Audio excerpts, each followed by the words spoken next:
नमस्कार. फराळाच्या गोंधळातून आपण पुन्हा जेवणाच्या मागे लागायचं हा खूप मोठा टास्क असतो. तर मी आज फरमान काढलं होतं की मी आज काही स्वयंपाक वगैरे जास्त करणार नाही, फक्त एक साधीशी खिचडी बनवणार.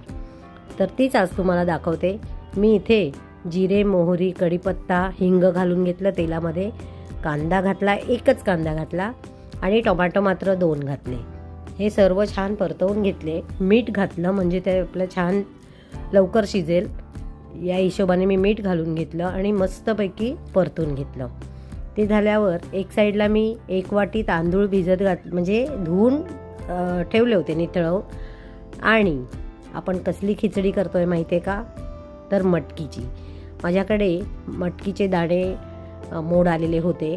मी म्हटलं चला आज आपण तेच करूया. तर 1 वाटी मी इथे मटकी घातली आहे आणि तेही छान परतून घेते. आणि 1 वाटी तांदूळ हे जे मी आधीच धुवून ठेवलेले. त्यावर तिखट, हळद, मीठ तर आपण घातलेलं आहे आधीच, धणे पावडर आणि थोडासा गरम मसाला हे सर्व एकत्र करून व्यवस्थित पुन्हा ढवळून घेतलं आणि त्याच्यामध्ये पाणी घालून 3 शिट्या करून घेतल्या. मीठ थोडं कमी वाटलं म्हणून अजून घातलं आहे.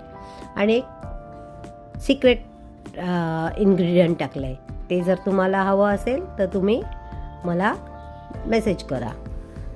तर ही अशी आपली खिचडी तयार झालेली आहे आणि पौष्टिक तर आहेच पण टेस्टीही खूप लागते.